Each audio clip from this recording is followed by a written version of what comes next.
नमस्कार मित्रों, मैं डॉक्टर क्रांति चंदन जयकर, पूर्व एवं प्रथम विभागाध्यक्ष, चर्म एवं यौन रोग विभाग, इंदिरा गांधी आयुर्विज्ञान संस्थान, IGMS, शेखपुरा, पटना, बिहार, भारत। मैं आपसे अलग अलग मुद्दों पर अलग अलग वीडियोस के माध्यम से मिलता रहता हूं और अलग अलग बीमारियों के बारे में, उसका कारण क्या है और कैसे उसको जड़ से ख़त्म कर सकते हैं, इस मुद्दे पर आपसे मैं अलग अलग वीडियोस के माध्यम से मिलता रहता हूं। इसी क्रम में बहुत सारे मित्रों का फ़ोन आ रहा था और उनका कहना था कि पिंपल जो है, एक्ने जो है, बहुत कॉमन बीमारी है, तो इस पर भी एक वीडियो बनाइए, क्योंकि ये बहुत कॉमनली लोगों को होता है और ऐसे बहुत सारे लोग हैं जिनका पिंपल जड़ से नहीं जाता। जब तक दवा लगाते हैं ठीक रहता है, फिर वो आ जाता। तो वो जानना चाह रहे थे कि ऐसा क्यों होता है, पिंपल ऐसा बार बार क्यों होता है। और पिंपल के साथ जो सबसे बड़ी दिक्कत है कि वो जो है स्कार छोड़ के जाता है। एक बार अगर निकला वो दाना पिंपल का, तो बाद में जब वो भरता है तो वो स्कार छोड़ के जाता है। तो वो भी देखने में, और एक बार स्कार हो गया तो हमेशा के लिए स्कार हो गया, वंस स्कार ऑलवेज स्कार। तो इसीलिए इसका इलाज बहुत ज़रूरी है, क्योंकि जनरली पिंपल्स एडोलेसेंट एज में शुरू हो जाता है और उस समय शुरू हो जाता है और उस समय आदमी पढ़ाई के स्टेज में रहता है, उस समय ध्यान नहीं देता है और उसको बहुत सारा स्कार हो जाता है। तो जब नौकरी करके जब सेटल करता है तो उस समय जब अपना चेहरा देखता है तो डॉक्टर कहता है कि देखो भाई, स्कार को ख़त्म नहीं कर सकते, once scar always scar, scar can not be removed completely, can be modified. तो स्कार का रूप परिवर्तन संभव है, ख़त्म नहीं कर सकते। तो अब उसको लगता है कि काश हम उन दिनों में सतर्क हो गए रहते तो आज हमको ये दिन नहीं देखना पड़ता। तो उस समय उसको आज का दिन याद आता कि हम जब एडोलेसेंट में थे, जब किशोर अवस्था में थे, उस समय अगर हम सचेत हो जाते, अगर हमको सही मार्गदर्शन मिलता, तो हो सकता था कि यह स्कारिंग नहीं होता। और क्या है कि जिस कारण से एक्ने होता, उसी कारण से शरीर में और भी गड़बड़ी होता, और जो आदमी को एक्ने होता रहेगा आगे चल के उसको एडल्टहुड में और भी दूसरे रोग होने का संभावना रहेगा। तो एडल्टहुड में वो उन रोगों से भी ग्रसित हो जाता और पिंपल भी कभी कभी तो ज़्यादा उम्र में भी होता ही रहता। वैसे तो जनरली एक उम्र के बाद पिंपल होना कम हो जाता है, हालांकि मैच्योरिटी उनसेट एक्ने भी होता है, तो उसके चलते भी लोग स्ट्रेस में रहते हैं और ख़राब भी दिखता है कि आपका चेहरा पर भद्दा भद्दा दाग है। अगर आप मीडिया से जुड़े हुए लोग हैं तो फिर और हास्यास्पद स्थिति हो जाती है। इसीलिए पिंपल के बारे में जानना बहुत ज़रूरी है। और दूसरी बात कि ये वीडियो मैं इसलिए भी बना रहा हूँ क्योंकि आप जहाँ भी पिंपल का वीडियो देखिएगा यूट्यूब पर, चाहे कहीं भी, आपको ये नहीं बताएगा कि वो हुआ क्यों। वो खाली बता देगा कि ये हुआ, इतना टाइप है और ये दवा दीजिए, लेकिन वो तो जड़ से तो जाएगा नहीं। वो तो आप कुछ भी कीजिएगा जड़ से जाएगा नहीं, लेकिन अगर आप भोजन बदल दीजिएगा तो वो जड़ से जाएगा। यही चीज़ हम आपको यहाँ समझाएंगे, क्योंकि आपको हम हर वीडियो में बताते आए हैं कि हम इंदिरा गांधी में जो करीब 70, 80, 90 हज़ार मरीज देखे पिछले 5-6 साल में, तो इससे हम सीख गए कि हर बीमारी हमारे गलत भोजन से होता है और भोजन सुधार के दुनिया का हर बीमारी हम जड़ से ठीक कर सकते हैं। तो यही चीज़ यहाँ पर हम सीखे, तो अलग अलग वीडियोज़ के माध्यम से ये जानकारी हम आप तक भी पहुँचा देना चाहते हैं। तो पिंपल, जिसको हम लोग कहते हैं एक्ने वल्गैरिस सामान्य भाषा में, कील मुहासा भी हिंदी में कहते, तो ये पिंपल क्यों होता है? बेसिकली हमारे शरीर में चमड़े में तेल का ग्रंथि है, सेबेसस ग्लैंड कहते, जो तेल का स्राव करता।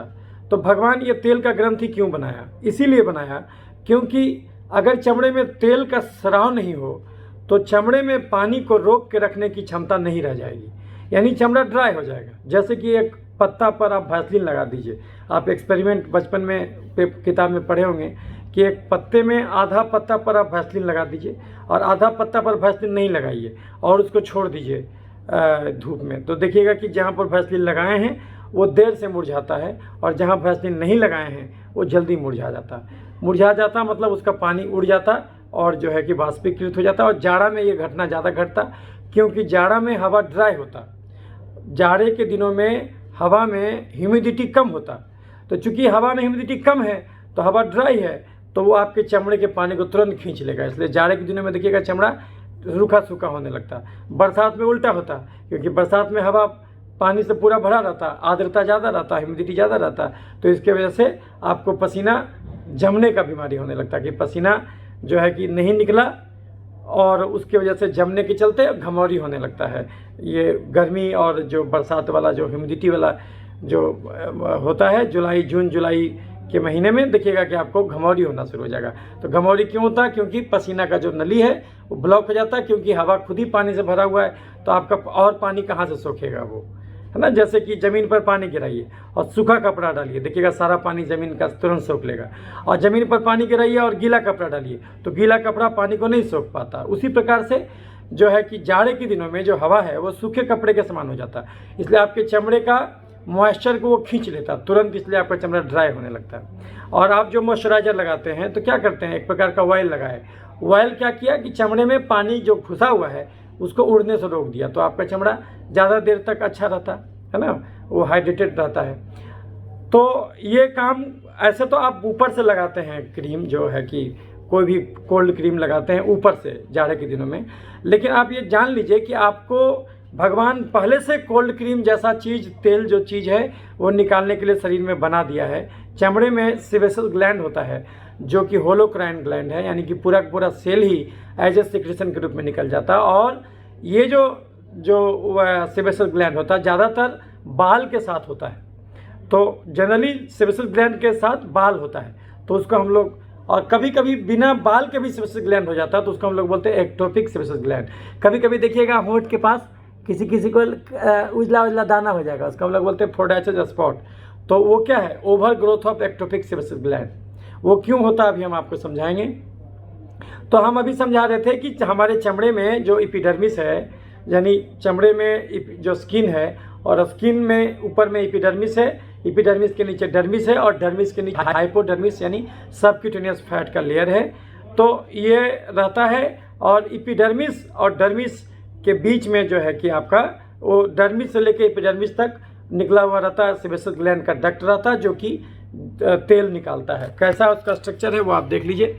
ये देखिए एक बाल है, यहाँ पर आपको एक दिख रहा है हेयर, ये जो बाल है, और ये एपिडर्मिस है, ये ऊपर वाला हो गया। अब यहाँ पर देखिए एक बाल है, हेयर का बल्ब है, तो ये बाल का डर्मल पैपिला, ये जो है कि हेयर का पैपिला है, डर्मल पैपिला कहते हैं, और इसी में डर्मिस अंदर घुसा हुआ है, ये बाल का जड़ है। और देखिएगा कि बाल के ऊपर में देखिएगा यहाँ पर ये सेबेसियल ग्लैंड यहाँ पर है, ये दिख रहा है आपको, ये सेबेसियल ग्लैंड है, ये जो है सेबेसियल ग्लैंड, यहाँ से तेल निकलेगा, और ये तेल बाल के साथ साथ इसको बोलते हैं पाइलोसेबेसियस डक्ट, यही से वो बाहर निकलेगा यहाँ पर।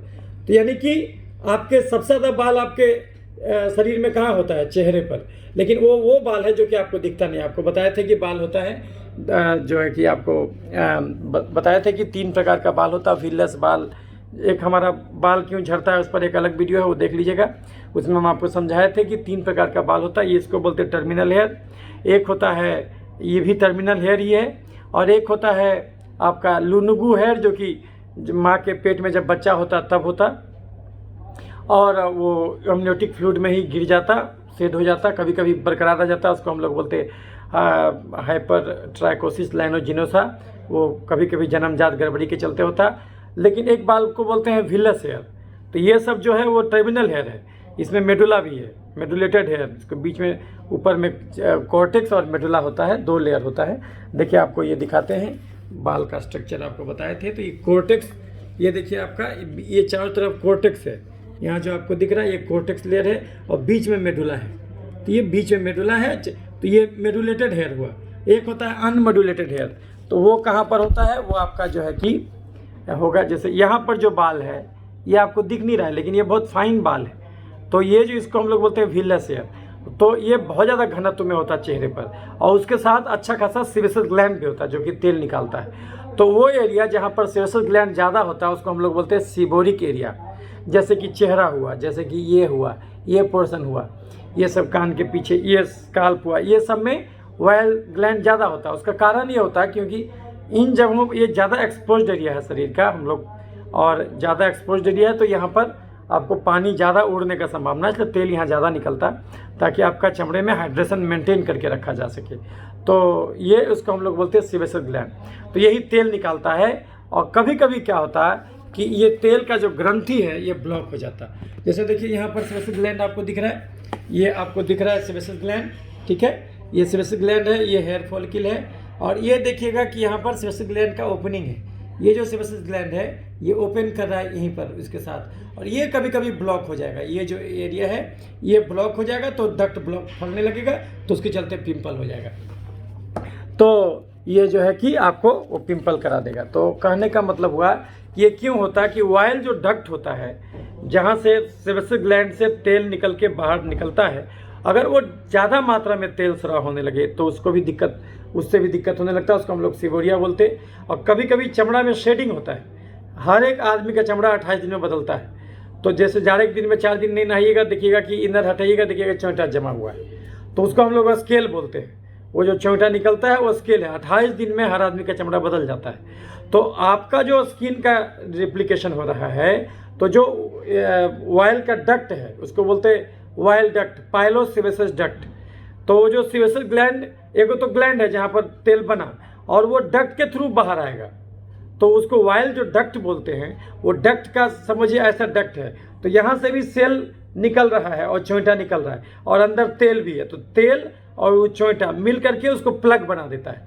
तो जब ज़्यादा तेल का स्राव होगा और ज़्यादा तेल का जब स्राव होगा और ज़्यादा मात्रा में शेडिंग होगा, यहाँ से है ना, केराटिनाइजेशन बोलते हैं उसको, ज़्यादा मात्रा में चोंटा निकलेगा और ज़्यादा मात्रा में तेल निकलेगा, तो क्या होगा, एक प्लग बना देगा। जब प्लग बना देगा तो डक्ट ब्लॉक कर जाएगा।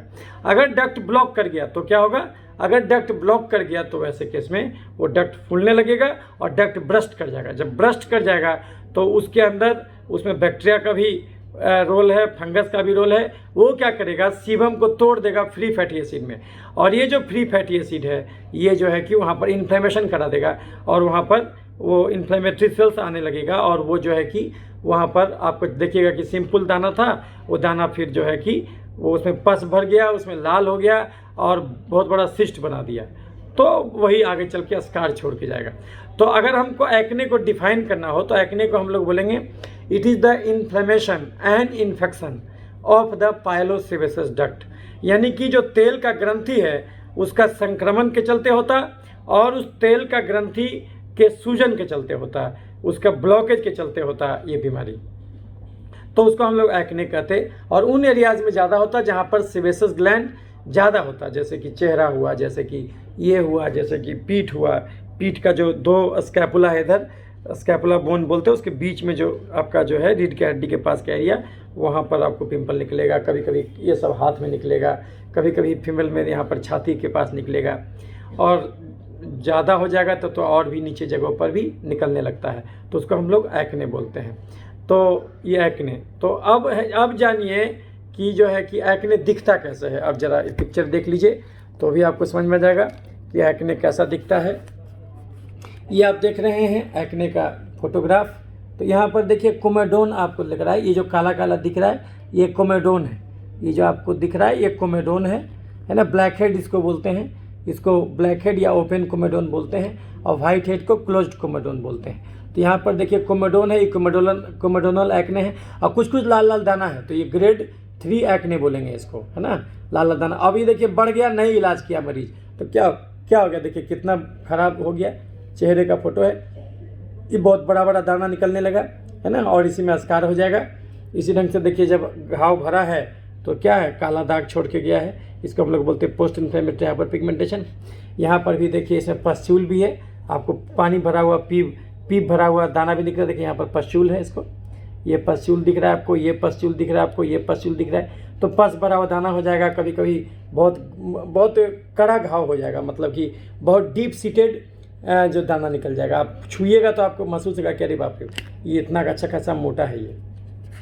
और देखिएगा कि अगर और ज़्यादा बढ़ जाएगा तो देखिए ऐसा स्कार छोड़ जाएगा, है ना। ये स्कार जो देखिए इतना भद्दा स्कार है, देख रहे हैं, ये गड्ढा गड्ढा कर दिया, और भी ये कभी ठीक नहीं होगा। ये कम हो जाएगा, 30-40% तक कम हो जाएगा, ख़त्म नहीं होगा ये। तो इसलिए ज़रूरी है कि शुरू में ही आप कंट्रोल कर लीजिए, ताकि जो है कि, और ये देखिए कभी कभी क्या होता है कि जैसे छाती पर देखिए पिंपल हुआ, तो छाती पर पिंपल हुआ तो क्या होगा, कभी कभी केलॉइड बन जाएगा उसमें, है ना, वो चमड़ा मोटा स्कार लेके भरेगा, उसको बोलते हैं एक्ने क्लोडालिस। कभी कभी बच्चे में भी एक्ने होता है, देखिए बच्चे में भी इन्फेंटाइल एक्ने है। वो क्यों होता है अभी हम समझाएंगे, लेकिन देखिए ये एक इन्फेंट मतलब 1 साल से कम उम्र का बच्चा, तो देखिए इन्फेंट में भी, बच्चे में भी पिंपल का वो कोमेडोन है और दाना है। और देखिए चाइल्डहुड एक्ने है जो, और कभी कभी क्या करता है बच्चा जो उसको फोड़ लेता है, दबा देता है, तो एक्ने एक्सकोरी बोलते, उसके चलते स्कार अलग से हो जाता है। तो ये आप देखें कि एक्ने ऐसा होता है। और कभी कभी एक्ने जब ज़्यादा सीवियर हो जाएगा तो इस प्रकार का भी ऐसे काला दाग छोड़ के जाएगा। और ये देखिए आपका ये यहाँ पर जो एक्ने है, और ये फीमेल को है, देखिए इसमें दाढ़ी मूंछ भी आपको निकला हुआ है। फीमेल में दाढ़ी मूंछ नहीं होना चाहिए, तो दाढ़ी मूंछ भी निकला हुआ है। देखिए यहाँ पर एक्ने जो भरा है तो केलॉइड बन गया है, ये देख रहे हैं। और जो है कि ये देखिए कि इसमें पीठ में कितना ज़्यादा भरा हुआ है ना। ये जो है कि ये सीवियर एक्ने है। और ये देखिए कितना ज़्यादा पीठ में जो है कि ये घाव जैसा निकला हुआ है। ये सीबोरिक एरिया बोलते हैं, इसमें सीबम सीबेसिक ग्लैंड बहुत ज़्यादा होता है। क्यों ऐसा होता है इतना सीवियर एक्ने, वो हम आपको समझाएंगे। क्योंकि हम भोजन नहीं बदलते इसलिए जड़ से ठीक नहीं कर पाते।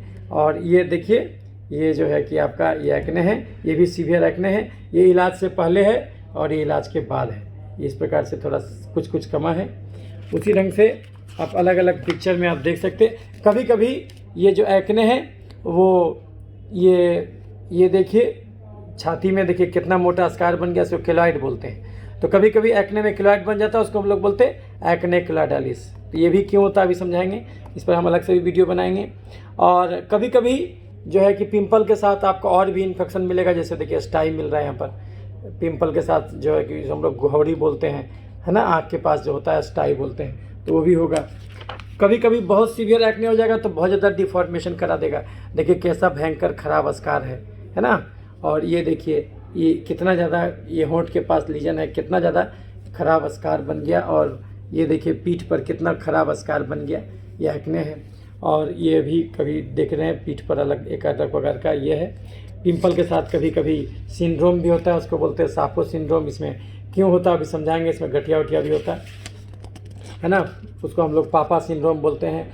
गठिया होगा, बहुत ज़्यादा पायोडर्मा गैंग्रेशन होगा और एक्ने होगा, उसको पापा सिंड्रोम बोलते हैं, है ना। साफो सिंड्रोम में भी आपको गठिया होगा, है ना। साफो सिंड्रोम, पापा सिंड्रोम, ये सब होगा। ये देखिए आपको ये कभी कभी स्टेरॉइड गोली होता है, ये जैसे ओमनाकोटिल, वाइसोलोन, प्रेडनिसोलोन, डेप्लाजाकोट, डेक्सोना, है ना। ये सब खाने से भी पिंपल होता है, तो स्टेरॉइड इंड्यूस्ड एक्ने है ना, वो देख रहे हैं। ये ज़्यादातर नॉन इन्फ्लेमेटरी एक्ने होगा। और ग्राम नेगेटिव ये भी एक्ने का एक अलग रूप है, कभी कभी आपको मुंह के चारों तरफ होगा, है ना। और ये देखिए कि कितना ज़्यादा ये गर्दन के पास जो है कि पिंपल होते होते देखिए कितना ख़राब चमड़ा हो गया। ये एक्ने का अलग अलग रूप है। कभी कभी इन्वर्स एक्ने होगा तो एक्जिला में होने लगेगा। देखिए कि ये कांख में कैसा एक खराब प्रकार का एक्ने है, देख रहे हैं कांख में कितना खराब हो गया और इससे बार बार पीप बता रहेगा, है ना। इसको हिडरनाइटिस सपरेटिवा भी कहते हैं। ये देखिए कि जेनेटेलिया के पास एक फीमेल है, ये एक महिला है, महिला का पेशाब का रास्ता है ना। ये जो है कि आपका लेबिया मेजोरा और लेबिया माइनोरा देखिए कितना ज़्यादा खराब। और यहाँ से पीप निकलता रहेगा, यहाँ से देखिएगा पीप निकलता रहेगा बार बार, है ना, जेनाटल एरियाज़ में। तो ये बहुत ख़राब वेराइटी का एक्ने है। इसको उल्टा एक्ने बोलते हैं, एक्ने इन्वर्सा। इसी का नाम है हिडरनाइटिस सपरेटिवा।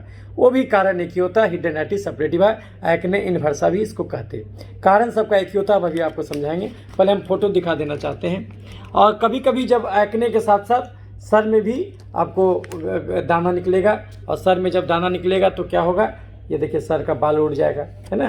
और सर में ये जो है कि फॉलिकुलाइटिस हो गया। फॉलिकुलाइटिस का अर्थ होता है जहाँ पर भी बाल का एरिया है उस एरिया का इन्फेक्शन और इन्फ्लेमेशन, तो ये हो गया। और कभी कभी एक्ने के साथ रोजेसिया हो जाएगा तो चमड़ा लाल हो जाएगा बिल्कुल। हम लोग ज़्यादा अगर स्टेरॉइड लगा लेंगे चमड़े पर, 4 ड्रम 5 ड्रम लोबेटजियम, कॉस्बेटजियम जो है ना, बेटनोवेट, है ना, कॉस्बेटजियम, क्वाटिडर्म, पैनडर्म, इस प्रकार का स्टेरॉइड क्रीम जो लगा लेते हैं। और गोरेपन का क्रीम कहीं कर देना बीमार अपने मन से, यदि हम skin light, Baba Ramdev light, इस प्रकार का कोई क्रीम जो लगा लेते हैं तो उस प्रकार से क्या होता है कि जो है कि आपका चमड़ा लाल हो जाता है। तो ये जो लाल हो जाता है तो उसको रोजेसिया हम लोग कहते हैं, ये जैसे रोजेसिया इसको बोलते हैं। फिर उसी ढंग से ये जो है कि आपका ये अलग प्रकार का एक्ने है। देखिए कितना गंभीर एक्ने है, पिंपल है ना, पूरा चेहरा लाल है, इसमें पूरा चेहरा लाल हो जाएगा, तुरंत ब्लश कर जाएगा। ब्लश और फ्लश बोलते हैं। थोड़ा भी गर्म कॉफ़ी पिएगा तुरंत लाल हो जाएगा, धूप में निकलेगा पर लाल हो जाएगा। ये देख रहे हैं कितना ज़्यादा। और जब रोजेसिया हो जाता है तो वैसे केस में नाक भी मोटा होने लगता है, उसको राइनोफाइमा बोलते हैं। ये देखिए राइनोफाइमा में कितना मोटा नाक हो गया है। तो ये क्यों होता है वो अभी समझाएंगे। स्टेरॉइड के चलते देखिए पूरा आँख भी लाल है, ये चेहरा लाल हो गया, ये सब एक्ने का अलग अलग प्रकार है। कभी कभी बहुत ज़्यादा सीवियर एक्ने हो जाएगा तो देखिए चेहरा पर कैसा घाव हो जाता है, वो आप देख रहे हैं कि कितना ख़राब प्रकार का भद्दा घाव है। और ये जो है कि कभी कभी मुंह के चारों तरफ पेरी ओरल डर्मेटाइटिस के रूप में भी आता है पिक्चर एक्ने में। तो और ये है, और एक और देखिए कि कभी कभी चेहरे पर ग्रैनुलोमा बनने लगता है, तो मोटा मोटा लाल लाल दाना होने लगता है। और बच्चे में भी फेशियल डर्मेटोसिस कभी कभी एक्ने का ही अलग अलग रूप है। तो ये आप देखिए कि एक्ने कैसे कैसे रूप से प्रेजेंट कर सकता है। अब हम आपको फ़ोटो दिखा दिए, अब हमको खाली आपको समझाना है कि बीमारी होता क्यों। तो इसको समझ जाइएगा तो आप ये भी समझ जाइएगा कि दुनिया में कोई भी बीमारी क्यों होता। जो हमारा फिलॉसफी है, जो हम खोजे हैं मेडिकल साइंस में इतना मरीज देख करके, ये ऐसा चीज़ है जो कि आपको कहीं भी किसी किताब में नहीं मिलेगा। ये अपने अनुभव का नतीजा है। हमारा शरीर हमारे भोजन से बन, पहले जान लीजिए कि एक्ने कितने कितने प्रकार का होगा। तो एक्ने में जो लीजन मिलेगा वो मैक्यूल मिल सकता है, वो पैप्यूल मिल सकता है। पैप्यूल किसको बोलते हैं? एलिवेटेड लीजन, चमड़े में कोई भी उठा हुआ दाना उसको पैप्यूल कह देते। तो कभी कभी एसिम्प्टोमेटिक पैप्यूल, मतलब उसको कोई लक्षण नहीं है, खाली दाना निकला हुआ है, तो उसमें कोमेडोन भी होगा, ब्लैक हेड होगा, वाइट हेड के रूप में आएगा। फिर जब और सीवियर होगा तो उसमें लालीपन आ जाएगा, उसमें तो उसमें लाल दिखने लगेगा, तो इरिथेमेटस लाल लाल दाना चेहरे पर दिखने लगेगा। तो ग्रेड 2 उसको 2 बोलते हैं, ग्रेड 1 बोलते हैं कोमेडोनल एक्ने को, ग्रेड 2 बोलते हैं नॉन इन्फ्लेमेटरी पैपुलर लीजन को, जो उसमें सूजन अभी नहीं आया, लालीपन नहीं आया है। अगर लालीपन आ गया तो इन्फ्लेमेटरी पैपुलर लीजन बोलते हैं, उसमें कभी कभी पस भी होता है तो ग्रेड 3 बोलते हैं। और एक बोलते हैं नोडुलोसिस्टिक एक्ने, जिसमें बड़ा बड़ा नोड्यूल बन जाए तो वो ग्रेड 4 एक्ने बोलते हैं, जो सबसे सीवियर एक्ने होता है। और नोडुलोसिस्टिक एक्ने कभी कभी बहुत ख़राब प्रकार का स्कार छोड़ के जाएगा। एक इन्वर्स एक्ने जो आपको बताए, एक्ने जनरली एक्सपोज्ड एरियाज में होता है, जैसे यहाँ पर ये सब में सेबेसस ग्लैंड में, लेकिन कभी कभी ये कांख और नीचे ग्रोइन में होने लगेगा, है ना, जांग में होने लगेगा। तो वैसे केसेस में उसको हम लोग बोलते हैं ये इन्वर्स एक्ने, और उसी को बोलते हैं हिडरनाइटिस सेपरेटिवा। तो कारण उसका भी वही होता है जो हम अभी आपको समझाएंगे। ये तो आपको मोटा मोटी, और जब कभी कभी एक्ने जब हील करेगा तो स्कार छोड़ के जाएगा। देखिए हमारा एक घाव हुआ था और देखिए इसका स्कार कैसा है, ये आपको दिख रहा होगा यहाँ पर। ये देखिए यहाँ पर स्कार है, ये जो चमड़ा है ये बाकी चमड़े से अलग है थोड़ा, तो ये आपको जो दिख रहा है ये जो है ये स्कार है। तो ये यहाँ पर स्कार नहीं है, यहाँ पर स्कार है, तो ये स्कार होने लगेगा। कभी कभी ये स्कार मोटा हो जाएगा, उसको केलॉइड बोलते हैं। तो ये आपको इसमें आपको ये सब दिखेगा। और कभी कभी ये फिर जो है कि इसको हम लोग बोलते हैं कॉस्मेटिक की वजह से भी हम लोग जोड़ने का प्रयास करते हैं कि उसको हम लोग बोलते हैं पोमैडो एक्ने, एयर पोल्यूशन से भी जोड़ने का प्रयास करते हैं। तो ये अलग अलग उसका नामकरण हम लोग करते हैं। लेकिन अभी आप जो समझाएंगे आपको तो आपको समझ में जाएगा कि कारण तो उसका कहीं और है, गड़बड़ी आपके अंदर है, बाहर में उसका जो है कि उसका नहीं तलाशी है। तो यही हम आपको अभी समझाएंगे। तो ये तो आप देख लिए कि एक्ने कितने कितने ढंग से प्रेजेंट कर सकता है। अब आइए कि एक्ने कितने ढंग से प्रेजेंट कर सकता है वो तो समझ गए। अब आइए कि एक्ने जो है कि ये होता क्यों है। तो एक्ने क्यों होता? एलर्जी के चलते। एलर्जी क्यों होता? इंसुलिन बढ़ने के चलते। इंसुलिन क्यों बढ़ जाता? चीनी खा के बैठ जाने के चलते। हमारा शरीर हमारे भोजन से बना है, तो हमारे शरीर में कोई भी बीमारी क्यों होगा? क्योंकि भोजन गलत होगा। हर इंसान हर चीज़ नहीं खा सकता, लेकिन हर इंसान हर चीज़ खाना चाहता।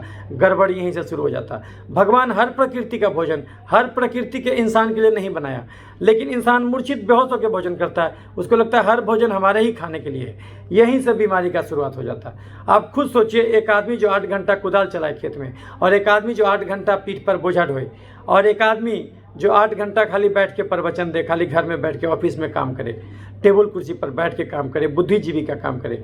तो एक बुद्धिजीवी और एक श्रमजीवी का खाना बराबर कैसे हो जाएगा? लेकिन हम बराबर करने का प्रयास करते और यहीं से बीमारी का शुरुआत हो जाता। यहीं से बीमारी का शुरुआत हो जाता। तो क्यों होता एक्ने? क्यों होता पिंपल? क्यों होता गठिया? क्यों होता दम्मा? क्यों होता मिर्गी? क्यों होता पथरी? क्यों होता बवासीर? क्यों होता मासिक गड़बड़ी? क्यों होता पीसीओडी? एलर्जी के चलते। एलर्जी क्यों होता? इंसुलिन बढ़ जाने के चलते। इंसुलिन क्यों बढ़ जाता? चीनी खा के बैठ जाने के चलते। चीनी का मतलब है चलना। खाए हैं तो चलना होगा, खाए और नहीं चले तो फिजिक्स का फार्मूला है, energy can not be destroyed, energy can be modified. ऊर्जा का रूप बदलता है, ऊर्जा को खत्म नहीं कर सकते। आप शरीर में चीनी घुसाया, खर्च नहीं किया तो क्या कहा, तो अंदर ही रह गया। तो आप गाड़ी में डीजल भराया, गाड़ी चलाए नहीं, वो डीजल कभी भी गाड़ी में आग लगा देगा। जो काम गाड़ी में डीजल का है वही काम शरीर में चीनी यानी कार्बोहाइड्रेट का है। गाड़ी मजबूत होगा लोहा से, शरीर मजबूत होगा प्रोटीन से। प्रोटीन जम के खाइए और चीनी खाना छोड़ दीजिए। हम आपको बोले प्रोटीन जम के खाइए, इसका मतलब ये नहीं कि एक आदमी का जो ओवरऑल रोज कैलोरी रिक्वायरमेंट है उसको क्रॉस मत कीजिएगा।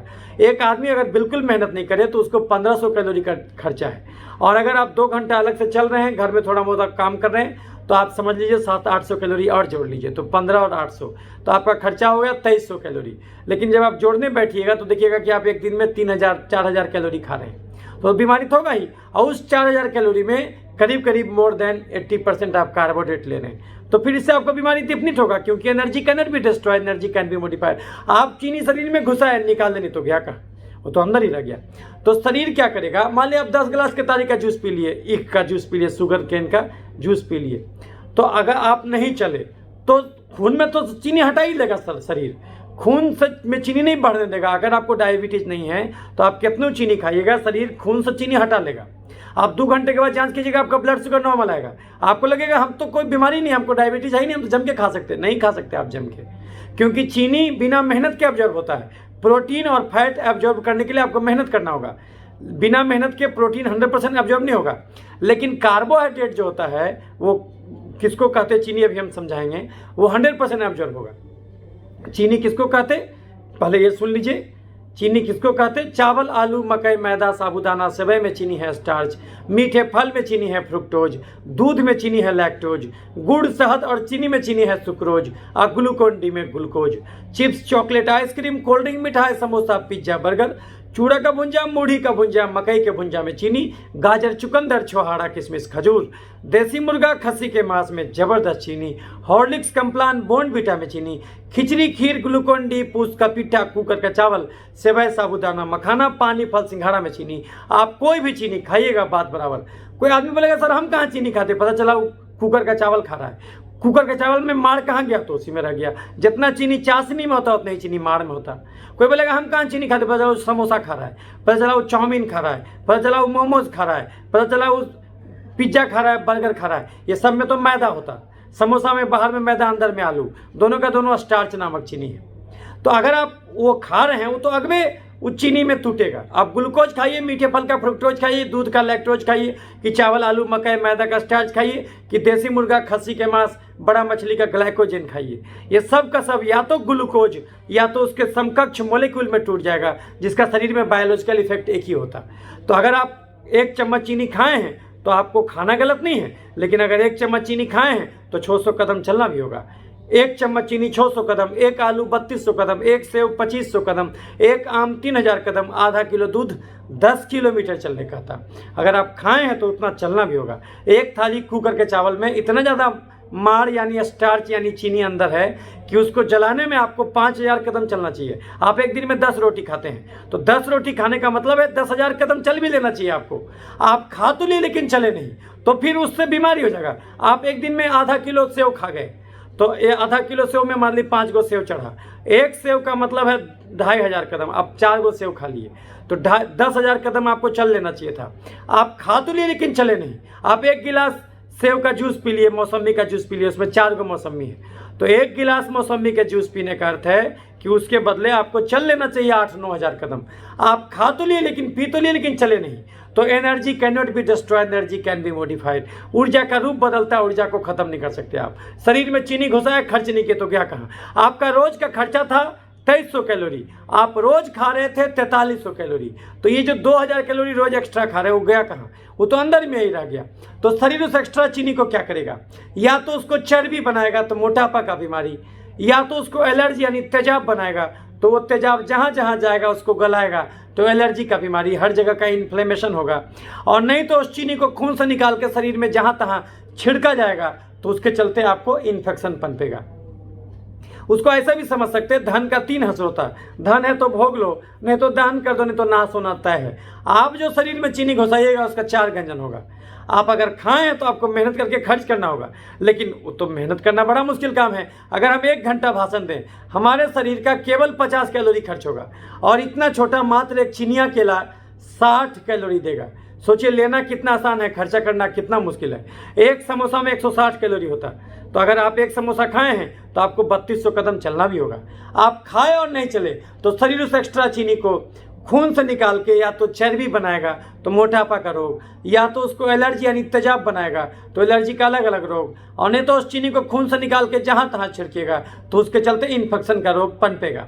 अगर उसको शरीर चीनी को चर्बी बना के यहाँ जमा कर दिया तोंद में तो कोई दिक्कत नहीं, दर्जी कपड़ा का घेरा बढ़ा के आपके तोंद को ढक देगा। तोंद बहुत ज़्यादा बड़ा हो जाएगा तो आपको रीढ़ की हड्डी पर जोर लगाएगा, क्योंकि वो वजन 10 किलो वजन रीढ़ की हड्डी को एक्स्ट्रा उठाना पड़ेगा, तो रीढ़ का हड्डी में कभी कभी दर्द रहने लगेगा कमर में आपको, और रीढ़ का हड्डी प्रोलैप्स कर जाएगा, डिस्क प्रोलैप्स हो जाएगा। ये सब गड़बड़ी हो सकता है आपको ज़्यादा मोटापा के चलते। अदरवाइज ऐसे मोटापा से ज़्यादा दिक्कत नहीं है। लेकिन अगर चर्बी तोंद में नहीं जमा होके खून की नली में जमा हो गया तब तो आप फेरा में पड़ जाइएगा। जो खून का नली भगवान ने इतना चौड़ा दिया था अब वो संकीर्ण हो गया, हार्ट बेचारे को संकीर्ण नली से खून भेजना पड़ा, तो क्या होगा, ब्लड का प्रेशर बढ़ेगा। चर्बी अगर खून की नली में जमा होगा तो ब्लड का प्रेशर बढ़ेगा, उसको हम लोग बोलते हैं बीपी का बीमारी। चर्बी अगर हार्ट की नली में जमा हो गया तो हार्ट अटैक, चर्बी अगर हार्ट की नली में जमा हो गया तो हार्ट अटैक, चर्बी अगर हार्ट यहाँ पर है, अगर हार्ट की नली में चर्बी जमा हो गया तो हार्ट अटैक, कोरोनरी आर्टरीज में जमा हो गया तो हार्ट अटैक या फिर धड़कन का बीमारी, सीढ़ी चढ़िएगा हाँफने लगेगा। दिमाग के नली में जमा हो गया तो लकवा मार देगा, सेरेब्रल आर्टरीज में जमा हो गया तो लकवा मार देगा, स्ट्रोक बोलते हैं उसको। स्ट्रोक पर हम एक अलग वीडियो बनाएंगे। वर्ल्ड स्ट्रोक डे था 29 अक्टूबर को, और 29 अक्टूबर को वर्ल्ड सोरेसिस डे भी था, इसलिए सोरेसिस वाला वीडियो बनाए, लेकिन स्ट्रोक वाला छूट गया है। तो लोगों का, मित्रों का फ़ोन आया है कि सर स्ट्रोक पर भी वीडियो बनाइए, तो हम स्ट्रोक पर भी बनाएंगे। तो खैर अभी जो आपको बता रहे थे कि हम रोज़ 10 रोटी खाए और नहीं चले 10,000 कदम, तो रोटी का चीनी चर्बी बन के अगर खून की नली में, दिमाग के खून की नली में यानी सेरेब्रल आर्टरीज में जम गया तो क्या होगा, दिमाग में खून पहुंचना बंद हो जाएगा, तो क्या होगा, लकवा हो जाएगा, लकवा मार देगा।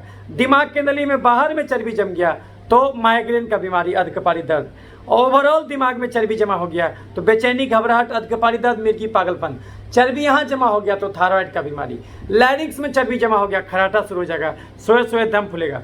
लीवर में चर्बी जमा हो गया तो क्या होगा, फैटी लीवर, कब्ज, गैस, बवासीर, पथरी। पैनक्रियाज के बीटा सेल में चर्बी जमा हो गया तो पैनक्रियाज का बीटा सेल कुंभला जाएगा, उसके चलते इंसुलिन ठीक से नहीं बन पाएगा, उसकी वजह से डायबिटीज़ का रोग। किसी नस में चर्बी जमा हो गया तो नस का झिनझिनी।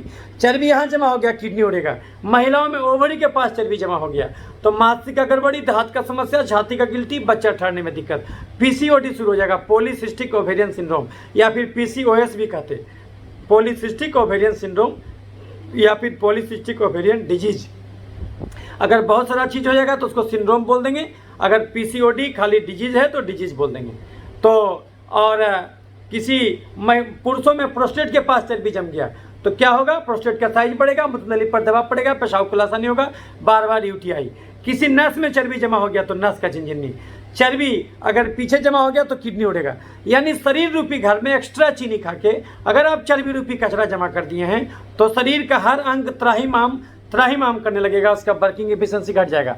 ये मोबाइल में 4 GB रैम था, 3.99 GB भर दिए तो क्या होगा, ये हैंग करने लगेगा, है ना। कोई एक बच्चा है वो रोज़ का रोज़ कोल्ड ड्रिंक्स और चिप्स खाने लगा, तो चिप्स में जो कुरकुरे और आलू का चिप्स खाने लगा तो एक पैकेट आलू के चिप्स में कम से कम 10 चम्मच चीनी है, स्टार्च नामक चीनी, क्योंकि आलू में स्टार्च नामक चीनी है। मकई में भी मिलाया तो मकई कॉर्न स्टार्च है, तो आप अगर वही खा रहे हैं तो बीमारी हो जाएगा। आप कॉर्न फ्लेक्स खाते हैं उसमें तो 3 प्रकार का चीनी है, एगो जो मकई का स्टार्च हो गया और दूध का लैक्टोज हो गया और ऊपर से डाले सुक्रोज।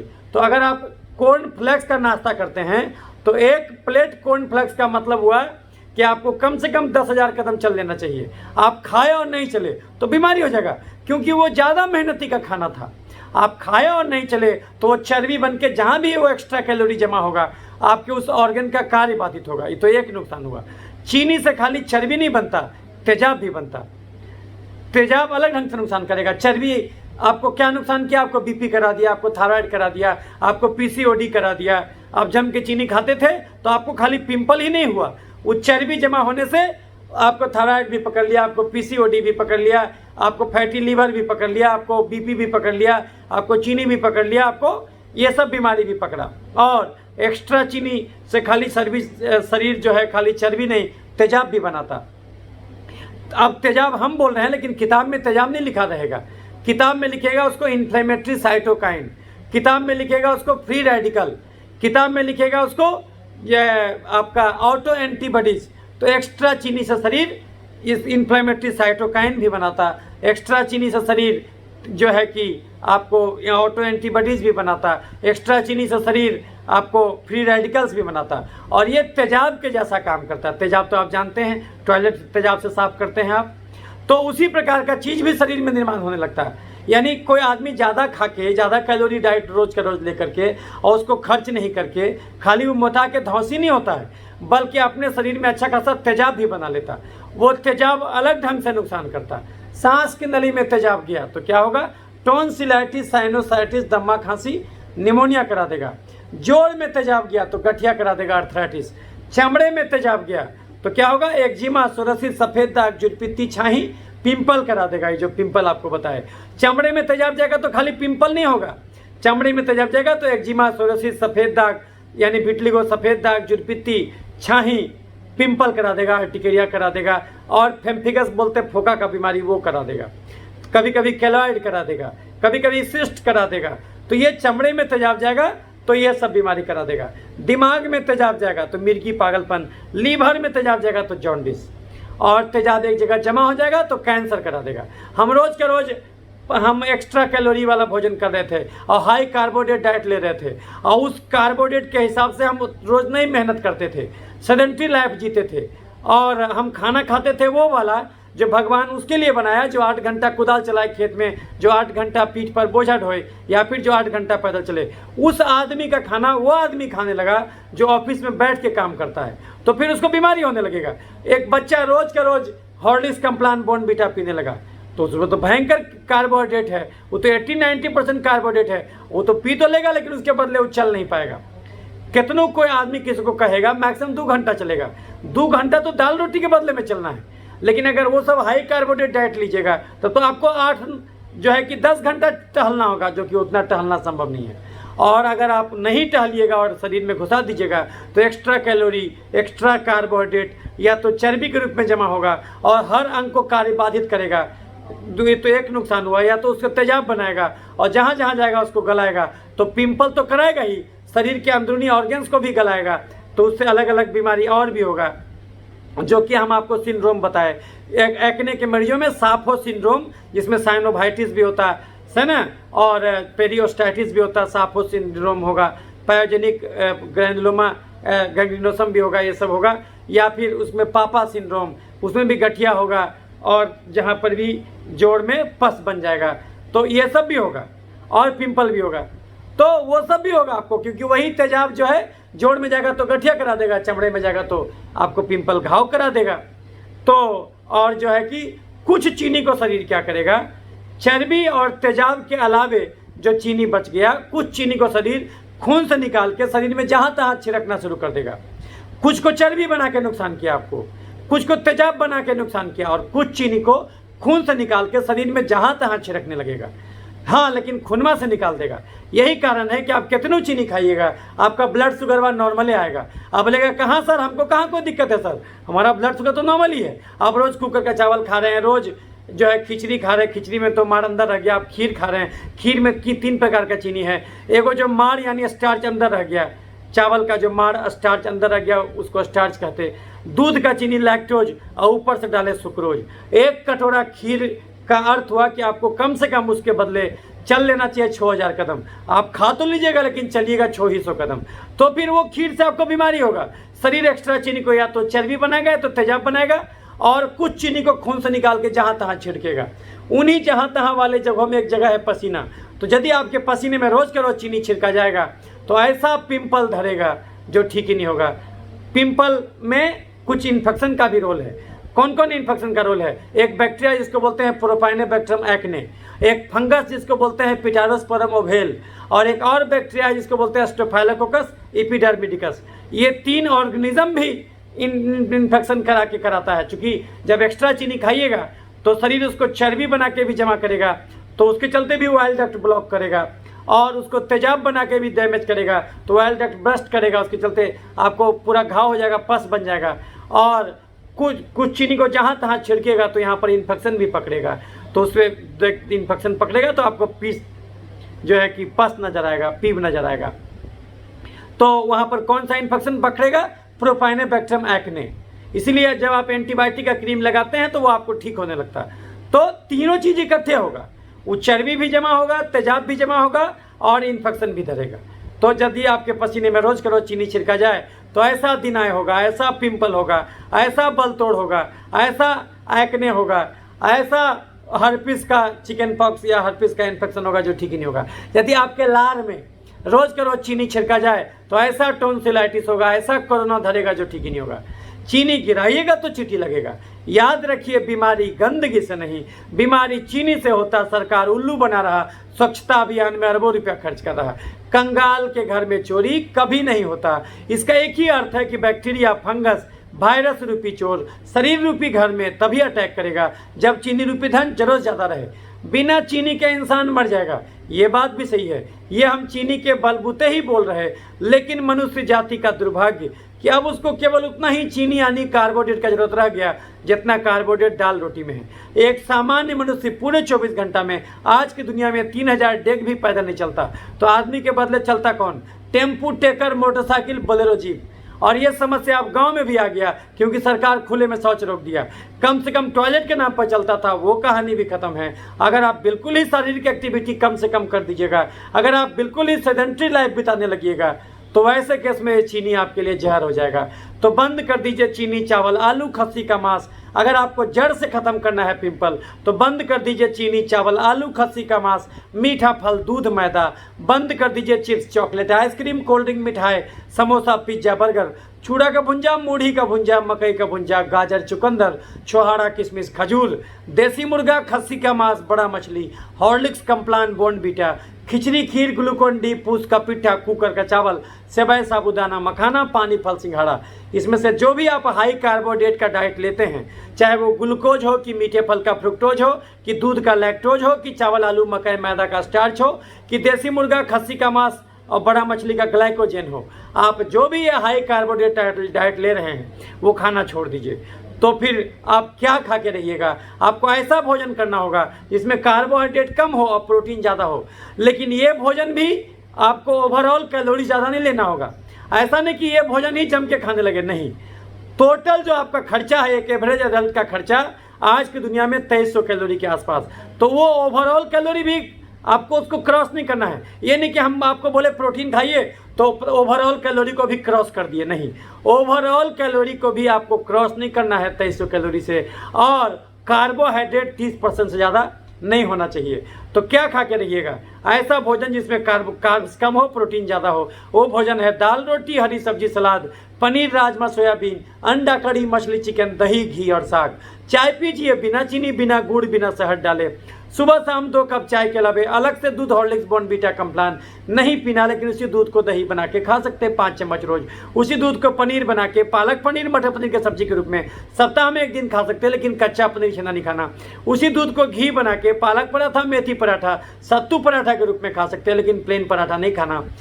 और चावल से दुनिया में बहुत कुछ बनता होगा, चावल से बनने वाला एक ही चीज़ खाना, उसना चावल, माड़ निकाला हुआ तसला वाला चावल। सप्ताह में मैक्सिमम 3 दिन से ज़्यादा उसना तसला का चावल भी नहीं खाना। और चावल से बनने वाला इडली, डोसा, बिरयानी, पुलाव, चूड़ा का भुंजा, मूढ़ी का भुंजा, खिचड़ी, खीर, कुकर का चावल, पूस का पिट्ठा कभी भूल के भी नहीं खाना, क्योंकि ये सब चीज़ में माड़ यानी चाशनी तो अंदर ही रह गया। जितना चीनी चाशनी में होता उतना ही चीनी माड़ में होता। चाशनी पीजिए कि माड़ पीजिए, बात बराबर है। तो चावल से बनने वाला एक ही चीज़ खाना, उसना चावल, माड़ निकाला हुआ तसला वाला चावल, सप्ताह में मैक्सिमम 3 दिन। आलू, अरुई, ओल, शकरकंद, चुकंदर, गाजर, केला, फेंटा हुआ सब्जी नहीं खाना। अगबे परोर, अगबे नेनुआ, अगबे करेला, अगबे भिंडी, अगबे हरा रंग का बैगन, हरा रंग का फूल गोभी जम के खाना। और अगर नॉन वेज पसंद हो तो देसी मुर्गा, खस्सी का मांस, बड़ा मछली नहीं खाना, लेकिन छोटा मछली खा सकते सप्ताह में 1 दिन। चिकन खा सकते, पोल्ट्री फार्म का चिकन, 400, 500, 600 ग्राम का बॉयलर चूजा सप्ताह में 1 दिन। और अंडा रोज 2 को खाना। कौन सा भुंजा खाना? गेहूं, चना, बादाम, लेकिन चावल, चूड़ा, मूढ़ी, फरी, मकई का भुंजा नहीं खाना। कौन सा फल खाना? खीरा, ककड़ी, टमाटर, और कोई मीठा फल नहीं खाना। 1 घंटा दिन में टहलना, 1 घंटा शाम में चलना। रोटी में आधा आटा, आधा चना का सत्तू मिला के रोटी खाना। 4-5 दाल मिला देना, मूंग, मसूर, रहर, उड़द, चना। मूंग, मसूर, राहर, उड़द, चना, अरहर, उड़द, चना, ये चारों पांचों दाल मिला देना, उसमें पालक का साग, टमाटर भी डाल देना और कुकर या तसला में खौला देना और उसको छौंक देना। 1 कटोरा गाढ़ा मिक्स दाल सवेरे, 1 कटोरा गाढ़ा मिक्स दाल दोपहर और 1 कटोरा गाढ़ा मिक्स दाल रात में पीना। पेट में पहले दाल घुसाना, अगर दाल से पेट भर जाए रोटी सब्जी नहीं खाना, दाल के बाद भी जगह बचे तब रोटी सब्जी घुसाना, दाल से पेट भर जाए रोटी सब्जी नहीं खाना। और रोटी एक दिन में 4 से ज़्यादा नहीं खाना, 2 सुबह 1 दोपहर 1 रात। 4 रोटी से पेट नहीं भरे, दाल अनलिमिटेड, हरा सब्जी अनलिमिटेड।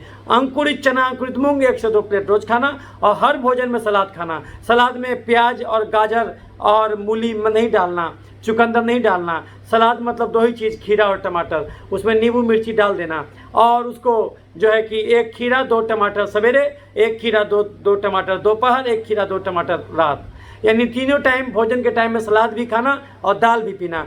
पेट में पहले सलाद और दाल घुसा लेना, अगर उसी से पेट भर जाए तो रोटी सब्जी नहीं खाना और उसके बाद तब जितना पेट में जगह बचे तब रोटी खाना और 2 सुबह 1 दोपहर 1 रात, मैक्सिमम 5 रोटी खाना। अगर भुंजा खाने का मन करे तो गेहूं, चना, बादाम का भुंजा खाना, चावल, चूड़ा, मूढ़ी, फली, मकई का भुंजा नहीं खाना। अगर फल खाने का इच्छा करे तो खीरा, ककड़ी, टमाटर खाना और कोई मीठा फल नहीं खाना। और अगर बहुत ज़्यादा इच्छा करने लगे फल खाने का तो उसका एक तरीका है, उसका तरीका है कि जिस दिन भी आपको फल खाना है उस दिन आप ये 4 रोटी भी मत खाइएगा, ये सब्जी छोड़ दीजिएगा। वैसे केस में क्या कीजिएगा, 1 सेव 1 संतरा, 1 सेव 1 संतरा, 1 सेव 1 संतरा, ऐसे करके 3 सेव और 3 संतरा, ये हो गया 24 घंटे का भोजन। और 3 कटोरा गाढ़ा दाल और टमाटर 3 गो और 3 गो खीरा और 1 छिपली दही, बिना चीनी, बिना गुड़, बिना शहद डाले और 2 अंडा। अगर अंडा नहीं पसंद है उसके जगह पर अंकुरित चना, अंकुरित मूंग 1 से 2 प्लेट, ये 24 घंटे का भोजन हो गया। तो जिस दिन भी फलाहार पर रहना है उस दिन आपको दाल तो 3 कटोरा रोज पीना है, लेकिन उस दिन आप रोटी सब्जी छोड़ दीजिएगा, तो उसके बदले आप फलाहार करके भी रह सकते। आप सोचिएगा हम रोटी भी खा लें और सेव केला भी खा लें तो बीमारी दे देगा, केला में तो भयंकर चीनी है, ये सब तो कभी भूल के भी नहीं खाइएगा। रोज टहलिएगा, 1 घंटा दिन में टहलिएगा, 1 घंटा शाम में चलिएगा, तो ना केवल आपका पिंपल जड़ से जाएगा, बल्कि ये पिंपल कभी भी अकेले नहीं आता है। आपको ये कभी मत सोचिए कि आपको खाली पिंपल हुआ तो आपको खाली पिंपल हुआ। आप जो एक्स्ट्रा चीनी खाए हैं वो चीनी चर्बी बन के और भी जगह पर जमा हुआ, तो आपका लीवर में भी जमा हुआ, तो फैटी लीवर भी हुआ होगा, आपको हार्ट अटैक भी होने का संभावना बढ़ गया होगा, आपको ब्लड प्रेशर भी हुआ शुरू हो गया होगा, आपको थायराइड का भी बीमारी हुआ होगा, आपको जो है कि फैटी लीवर भी हुआ होगा, उसके चलते कब्ज, गैस, बवासीर, पथरी भी हो रहा होगा। और आपको जो है कि ये अगर महिला हैं आप और अपने अंडाशय यानी ओवरी के पास चर्बी जमा किए हैं तो आपको पीसीओडी भी हो रहा होगा, वो तो इसी बीमारी का हिस्सा है। और जो तो वो सब भी पूरा जांच होना चाहिए कायदे से। और आप एक्स्ट्रा चीनी से तेजाब भी बनाए होंगे तो तेजाब अलग अलग जगह गया होगा तो और अंगों को भी खराब किया होगा, तो आपको पूरा जांच होना चाहिए। और इन्फेक्शन जो आप एक्स्ट्रा चीनी जहाँ तहाँ छिड़के हैं तो उसके चलते अगर पेशाब के रास्ते पर जाएगा तो बार बार यूटीआई होगा, बार बार अपर रेस्पिरेटरी ट्रैक्ट का इन्फेक्शन होगा, तो ये सब होने का परम संभावना है। इसलिए ये मत सोचिए कि आपको खाली पिंपल हुआ है, आप जो गलत भोजन खाए हैं तो उसके चलते शरीर में और भी गड़बड़ी हुआ है। याद रखिए बीमारियां अनंत हैं लेकिन स्वास्थ्य तो एक ही है। आपको कोई कहता है देखो ना यार हम बीमार हो गए, आप खटाक से पूछेगा कौन सा बीमारी हुआ सर, लेकिन अगर आपको कोई कहता है देखो ना यार हम स्वस्थ हैं तो आप ये कभी नहीं पूछते कौन सा स्वस्थ हैं। बीमारियां भले अनंत हो, स्वास्थ्य तो एक ही है।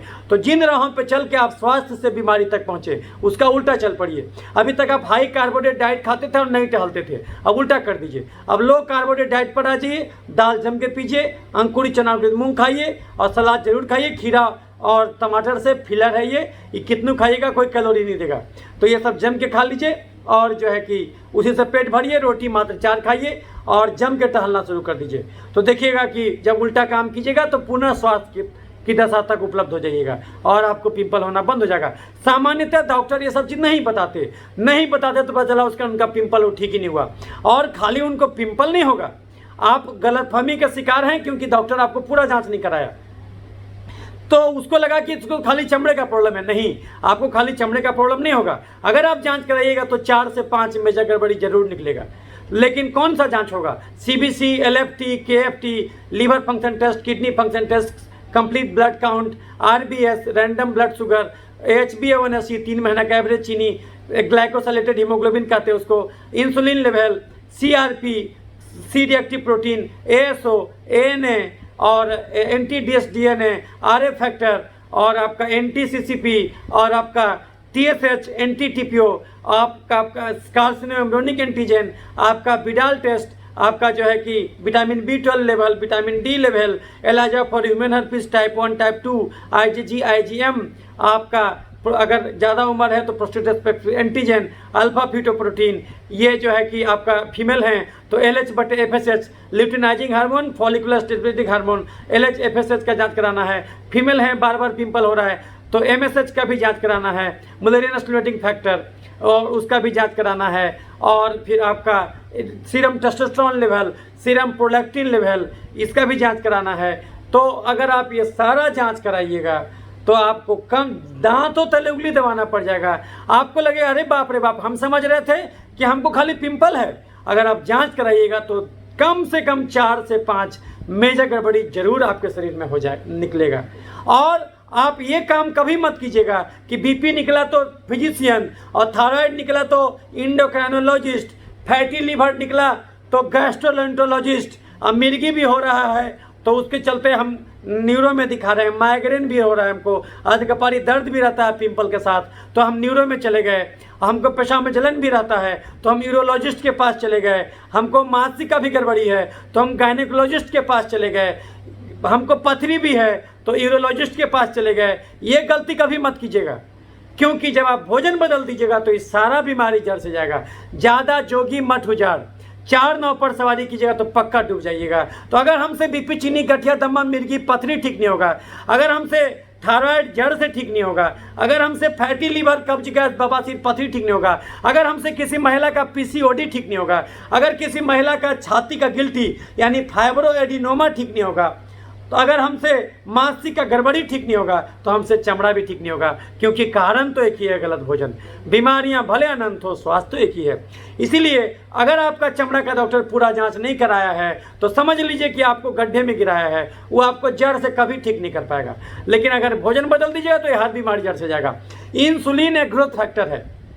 इंसुलिन क्या करता है? एक्स्ट्रा चीनी को चर्बी बना के आपके शरीर के अंदर जमा कर देता है। इंसुलिन एक ग्रोथ फैक्टर है जो मेलानोसाइट से ज़्यादा रंग बना देगा तो छाई हो जाएगा, आंखों का काला घेरा करा देगा, वो पिंपल करा देगा क्योंकि सेबेसिक ग्लैंड ज़्यादा सिक्रेशन करा देगा, और एक्स्ट्रा सीबम तेल और ज़्यादा जो है कि चमड़ा को चोटा निकलवाएगा। तो ये चोटा और तेल मिल करके प्लग बना देगा, डक्ट को ब्लॉक कर देगा, डक्ट ब्रस्ट करेगा तो आपको जो है कि पूरा लाल लाल दाना और पस भरा हुआ दाना दिखने लगेगा। तो जो इंसुलिन एक ग्रोथ फैक्टर है जो छाही कराएगा, पिंपल कराएगा, मस्सा कराएगा, तिल बढ़ाएगा, आंखों का काला घेरा बढ़ाएगा और एलर्जी बढ़ा देगा। सांस का एलर्जी दम्मा के रूप में आएगा, अस्थमा निमोनिया के रूप में आएगा, टॉन्सिलाइटिस साइनोसाइटिस के रूप में आएगा, जोड़ का एलर्जी गठिया आर्थराइटिस के रूप में आएगा, चमड़े का एलर्जी एक्जिमा, सोरोसिस, सफेद दाग, जुड़पीती, छाही, पिंपल के रूप में आएगा, दिमाग का एलर्जी मिर्गी, पागलपन के रूप में आएगा, लीवर का एलर्जी जॉन्डिस के रूप में आएगा, और एलर्जी एक जगह जमा हो जाएगा तो कैंसर के रूप में आएगा। कारण तो सबका एक ही है, यानी गठिया को आप बोल सकते हैं जोड़ का एक्जिमा, दमा को आप बोल सकते हैं सांस के नली का एक्जिमा, मिर्गी को आप बोल सकते हैं दिमाग का एक्जिमा, और पिंपल भी आप उसको कह सकते हैं एक्जिमा का वेराइटी। कारण एक ही है, याद रखिएगा, कारण एक ही है।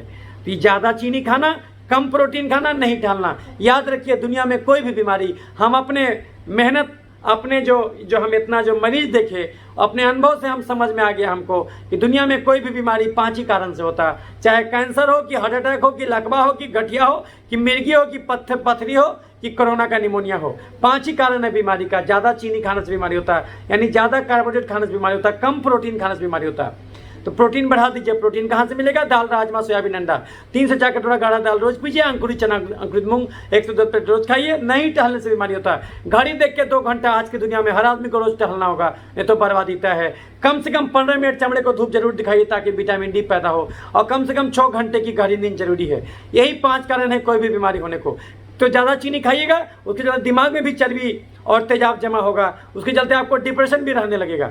इसलिए एक्ने के मरीजों में डिप्रेशन भी होता है, और उसको जो है कि गुस्सा भी ज़्यादा आता है, तो वो भी होता है। तो उसके लिए अलग से साइकेट्रिस्ट के पास नहीं जाना है, यही डॉक्टर जो है दवा चला के वो भी ठीक कर देगा। अगर आप जांच कराइएगा तो 4 से 5 में गड़बड़ी जरूर निकलेगा। पेशाब का जांच भी कराना, urine routine microscopy, spot urine, protein and creatinine. तो आप जांच रिवाइंड करके देख लीजिएगा, जो हम आपको बताए पूरा जांच करा लीजिएगा, तो कम से कम 5 में गड़बड़ी निकलेगा ही निकलेगा, निकलेगा ही निकलेगा। तो लेकिन जब दवा डॉक्टर लिखेगा तो उससे वो सारा बीमारी जड़ से जाएगा। और साथ ही साथ आप भोजन में परिवर्तन कीजिएगा, वो सारा बीमारी जड़ से जाएगा। जिन राहों पर चल के आप स्वास्थ्य से बीमारी तक पहुंचे थे, जब उसका उल्टा चल पड़िएगा तो पुनः स्वास्थ्य का दर्शन हो जाएगा। तो आप भोजन बदल दीजिएगा, रोज टहलने लगिएगा, दाल जम के पीने लगिएगा, देखिएगा हमारा खाली पिंपल ही ठीक नहीं हुआ, मानसिक गड़बड़ी होता था तो वो भी ठीक हो गया, हमको जो पथरी था वो भी गल गया, फैटी लीवर भी ठीक हो गया, थायराइड भी ठीक होने लगा, माइग्रेन भी ठीक होने लगा। कारण तो एक ही है। तो इसीलिए जो है कि आपको कभी भी अगर आपको पिंपल हो रहा है तो ये मान के चलिए कि आपका पिंपल का होना, और अगर आप फीमेल हैं तो मासिक गड़बड़ी का होना, वो सब का कारण एक ही है, गलत भोजन। भोजन गठिया का होना कारण एक ही है, गलत भोजन। तो जो कुकर का चावल या आलू का सब्जी, मीठा फल, ये दूध और मैदा का samosa, chow mein, pizza, burger, cold drink, मिठाई, ये सब खाना छोड़ दीजिए। ये हाई कार्बोहाइड्रेट डाइट वो आदमी खा सकता है जो ज़्यादा मेहनत करे। कितना मेहनत? जो 8 घंटा कुदाल चलाए खेत में, जो 8 घंटा पीठ पर बोझा ढोए, या जो 8 घंटा पैदल चले। तो जो आदमी 2 ही घंटा चलेगा उसको दाल रोटी, हरी सब्जी, सलाद, पनीर, राजमा, सोयाबीन, अंडा, कढ़ी, मछली, चिकन, दही, घी और साग खा के रहना होगा। नहीं तो उसको कैंसर भी धरे तो बिल्कुल आश्चर्यचकित नहीं होना चाहिए कि काहे ऐसा हो गया। तो ये तो हम आपको समझा दिए कि भोजन बदल के ठीक कर सकते हैं। तो इसमें डॉक्टर दवा क्या चलाता है? इसमें डॉक्टर जो दवा चलाता है वो एक तो एंटीबायोटिक देगा, तो एजिथ्रोमाइसिन, क्लैरिथ्रोमाइसिन या माइनोसाइक्लिन या डॉक्सीसाइक्लिन नामक एंटीबायोटिक देगा। तो डॉक्सीसाइक्लिन देगा या फिर माइनोसाइक्लिन देगा तो 100 मिलीग्राम वो ओडी या बीडी करके दे सकता है, एक कैप्सूल सुबह शाम करके। उसके अलावा आपको क्लैरिथ्रोमाइसिन देगा तो 250 मिलीग्राम सुबह शाम, या एजिथ्रोमाइसिन भी देगा तो 250 मिलीग्राम सुबह शाम। ये तो एंटीबायोटिक हो गया। इसमें एंटी फंगल भी देना चाहिए क्योंकि इसमें फंगस का भी रोल है। जब चीनी गिराइएगा तो कभी लाल चींटी, कभी काला चींटी, कभी उजला चींटी, कभी बैक्टीरिया, कभी फंगस, कभी वायरस तंग करेगा। और डेमोडेक्स नामक एक माइट है वो भी बढ़ जाता है, तो उसके चलते भी एक्ने बढ़ जाता है, रोजेसिया खासकर बढ़ जाता है। तो जो है कि तो डेमोडेक्स के लिए आइवरमेक्टिन भी इसमें डॉक्टर चलाएगा आपको। एलर्जी के लिए दवा चलाएगा डॉक्टर आपको इसमें, जो एलर्जी के लिए फेक्साफेनाडिन या फिर लोरेटेडिन चलाएगा, ये है ना, तो वो आपको चला देगा एलर्जी के लिए। और कभी कभी जब ज़्यादा सीवियर हो जाता है तो ज़्यादा एलर्जी होता है तो आपको स्टेरॉइड भी दे देगा, to buy the time to drug to act. ताकि बहुत ज़्यादा है तो स्टेरॉइड देके आपको पहले दवा देगा। खासकर नोडुलोसिस्टिक एक्ने में आपको स्टेरॉइड भी डॉक्टर चला देगा, जैसे कि ओमनाकोटिल, वाइसोलोन, है ना, जो है कि आपका डेफ्लाजाकोट, ये सब कोई भी स्टेरॉइड भी चला देगा डॉक्टर, धीरे धीरे करके टैपर करके 3 सप्ताह में उसको बंद कर देगा। और उसके ज़्यादा अगर बहुत ज़्यादा रहेगा तो कभी कभी डॉक्टर इसमें आइसोटेट्नोइन दिया जाता है जो कि विटामिन ए डेरिवेटिव है। ये क्या करता है तो ऑयल का सिक्रेशन, ये जो है कि ऑयल का सिक्रेशन कम कर देता है, ड्राई कर देता है, इसलिए होठ सूखने लगता है। इसमें जब आइसोटेट्नोइन खाइएगा देखिएगा होठ सूखने लगता है, ड्राई आई भी कराता है। और ये उन लोगों को नहीं देना चाहिए जिसको गर्भावस्था होने वाला है। तो जिस आदमी महिला को भी गर्भावस्था होना है उनको आइसोटेट्नोइन का कैप्सूल नहीं देना चाहिए। डोज क्या है इसका? 2 to 5 mg पर kg बॉडी वेट, यानी मोटा मोटी हम लोग जो देते हैं जो है कि वो देते हैं 10 mg सुबह शाम करके कैप्सूल जो है आइसोटेट्नोइन का कैप्सूल। खाली ध्यान नहीं रखना है कि दवा छोड़ने के भी 3 महीने तक गर्भावस्था नहीं होना चाहिए, नहीं तो बच्चे को क्लेफ्ट पैलेट होने का डर रहेगा, ट्रैटोजेनेसिटी उसको बोलते हैं। तो वो इसमें वही खाली ध्यान देना है। अगर किसी महिला को गर्भवती होना है या फिर किसी पुरुष को बाप बनना है, उसी दरमियान अभी शादी हुआ है और तुरंत बाप बनने का संभावना है, तो उस दौरान उस मेल को मत दीजिए वो आइसोटेट्नोइन। बाकी सब दवा दे दीजिए लेकिन आइसोटेट्नोइन मत दीजिए, तो वो भी आप दे सकते हैं, उससे भी पिंपल जाता है। और कभी कभी नॉन स्टेरॉइडल इम्यूनोसप्रेसिव जैसे साइक्लोस्पोरिन, एजाथायोप्रिन, मिथोट्रेक्सेट, ये सब भी आप दे सकते हैं। तो उसी से देखिएगा सब बीमारी कम गया। लगाने के लिए टॉपिकल में क्लिंडामाइसिन, क्लैरिथ्रोमाइसिन का क्रीम दे सकते। टॉपिकल एंटीबायोटिक में बेंजोइल पेरोक्साइड का जेल आता है वो भी लगा सकते, और उसको लगा करके छोड़ना रहता है। बेंजोइल पेरोक्साइड से कभी कभी इरिटेशन होता है, इसलिए उसको रात में लगाना चाहिए। हालांकि आजकल एक्राइलिक पॉलीमर के साथ मिल रहा है तो उससे दिक्कत नहीं होता। और क्लिंडामाइसिन का जेल और आपका जो क्लैरिथ्रोमाइसिन का जेल, इसको तो आप दिन में भी लगा सकते हैं, कोई इरिटेशन नहीं होगा इससे। कभी कभी डॉक्टर आपको एडाप्लिन का जेल देगा। एडाप्लिन क्या करता है? चमड़ा बदलता है 28 दिन में। एडाप्लिन का जेल या ट्रेटिनोइन का जेल देगा। यह क्या करता है? चमड़ा को छील देता, तो छील करके वो दाना खत्म करेगा, वाइल डक्ट को नॉर्मल करेगा, तो उसको लगाइएगा तो कभी कभी लाली जलन जैसा रहेगा। इसलिए ध्यान दीजिएगा, कभी भी डॉक्टर जब आपको पिंपल का दवा देगा तो आपको बता देगा कि आपको रात में लगाना है, और ज़्यादा लहर जलन हो तो तुरंत चमड़ा धो लीजिएगा। चेहरा धोने के लिए नो सोप क्लिंजर डॉक्टर देता है, जिसमें कि सेटाइल अल्कोहल, स्टेराइल अल्कोहल रहता है, यानी कि वो नो सोप क्लिंजर है, उसमें साबुन रहित, क्योंकि ज़्यादा साबुन से धोइएगा तो नॉर्मल जो है कि कमेंसल भी मर जाएगा और ऑयली लेयर भी हट जाएगा, तो आपका चमड़ा ड्राई रहने लगेगा। इसलिए साबुन रहित क्लींजर आता है इसमें, उसी से चेहरा धोने के लिए आपको डॉक्टर बोलेगा और चेहरा धो के मलहम लगाने बोलेगा। तो एडेप्लिन का क्रीम हुआ या टेटिनोइन का जेल हुआ, ये सब बोलेगा रात में लगाने के लिए। एडेप्लिन का जेल, टेटिनोइन का जेल वो रात में लगाने बोलेगा। लहर जलन होगा तो बोलेगा शॉर्ट कंटैक्ट थेरेपी कीजिए, लगा करके 10 मिनट के बाद चेहरा धोने बोलेगा। कभी कभी डॉक्टर आपको बोलेगा इसमें केमिकल पील करा लीजिए। पील मतलब होता है छिलका, चमड़ा बदलता है 28 दिन में, कुछ कुछ केमिकल आता है जो चमड़े को छील देता है, तो उसको 2 बार 3 बार कीजिएगा। सैलिसाइलिक एसिड पील बोलेगा करने के लिए, तो वो सब जो पील करके वो चमड़ा को छील करके हटाएगा। कभी कभी माइक्रोडर्माब्रेजन बोलेगा करने के लिए, यानी वो भी एक मशीन से चमड़ा को छीलेगा, तो उसके चलते वाइल डक्ट का ब्लॉकेज हट जाएगा तो पिंपल हट जाता है। लेकिन याद कर लीजिए, अगर आप चीनी नहीं छोड़िएगा तो आप कुछ कराइएगा जो है कि वो फिर से वापस आ जाएगा। कभी कभी ज़्यादा बड़ा पिंपल होने लगता है तो लेजर मशीन से भी आपको जो है कि एक्ने का अलग लेजर आता है, वो लेजर से भी आपको बोलेगा सक्रिय कराने। लेकिन ये सब में आपका पैसा खर्च ज़्यादा होगा। और अगर चीनी नहीं खाइएगा, चीनी नहीं छोड़िएगा, तो आप कितनों बार कराइएगा, ये बार बार निकलेगा।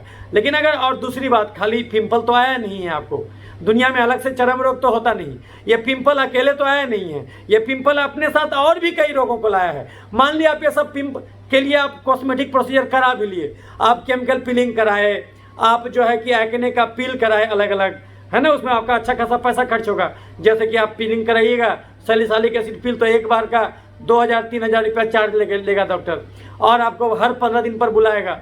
तो कभी कभी उसमें दाग भी रह जाएगा, पोस्ट इन्फ्लेमेटरी हाइपर पिगमेंटेशन होने का भी डर रहेगा।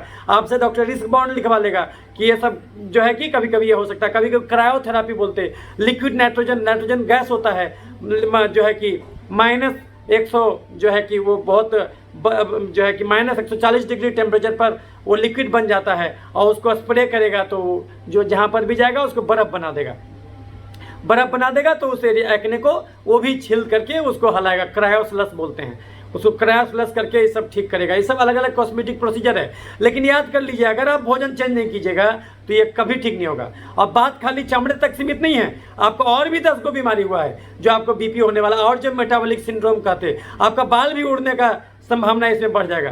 क्योंकि आप जब जम के चीनी खाइएगा तो जो तेजाब यहाँ भी आएगा तो इसको भी बाल को उड़ाएगा। अब जाहिर सी बात है, पेट और भूख का साइज तो एक ही है।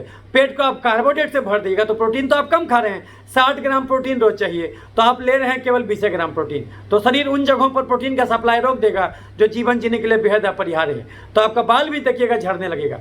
और ये एक्ने स्कार क्यों बनने लगता है? क्योंकि आप प्रोटीन कम खाते। तो इसीलिए वो दाल बढ़ा दीजिए, अंकुरित चना मूंग खाइए, रोज टहलिए, रोटी जो है कि 2 सुबह 1 दोपहर 1 रात, 4 रोटी ज़्यादा नहीं खाना। और ये chips, chocolate, ice cream, cold drink, मिठाई, समोसा, पिज्जा, बर्गर, ये हॉर्लिक्स, कम्प्लान, बोर्नविटा बिल्कुल छोड़ देना। कुकर का चावल, आलू का सब्जी, मीठा फल, दूध, मैदा बिल्कुल नहीं खाना, दाल जम के पीना, रोज टहलना। तो ना केवल ये पिंपल से छुटकारा मिलेगा, बल्कि पिंपल जो अपने साथ और भी कई रोगों को लाया है, जो कि जरूर लाया है। आपके कंबल ओढ़ने से अंदर नहीं जाएगा, जांच कराइएगा तो कम से कम 5 में गड़बड़ी जरूर निकलेगा। तो जब भोजन बदल दीजिएगा, देखिएगा वो सब बीमारी भी चला गया। अब पहले हमको जब नॉलेज नहीं था 2015-16 में, तो हम भी केमिकल पीलिंग ये सब बहुत किया करते थे। वैसे तो जो मरीज बोलता है उसको हम लोग करते हैं, कॉस्मेटिक प्रोसीजर, माइक्रोडर्माब्रेजन भी करते हैं, लेकिन मरीज को बोल देते हैं कि पैसा बर्बाद मत करो यार, तुम भोजन बदल दो सब ठीक हो जाएगा। लेकिन अगर भोजन नहीं बदलोगे तो दुनिया का कोई बीमारी जड़ से नहीं जाएगा। तो इसीलिए इस बात को समझिए कि एक्ने केवल चमड़े का बीमारी नहीं है, एक्ने एक सिस्टमिक डिजीज है। इस बात को याद रखिएगा। एक्ने ये बताता है कि संभल जाओ नहीं तो ज़्यादा भारी मुसीबत बस दरवाजे पर है।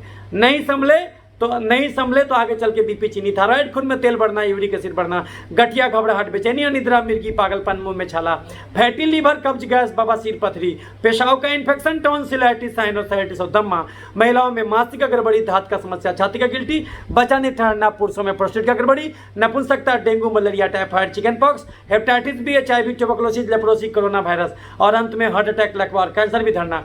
कारण एक ही है, ज़्यादा चीनी खाना, यानी ज़्यादा कार्बोहाइड्रेट का भोजन करना, कम प्रोटीन खाना, नहीं टहलना, कम से कम आधा घंटा भी चमड़े को डायरेक्टली धूप नहीं दिखाना ताकि विटामिन डी पैदा हो, और कम से कम 6 घंटे की भी गहरी नींद नहीं लेना। यही कारण होता है कोई भी बीमारी होने को।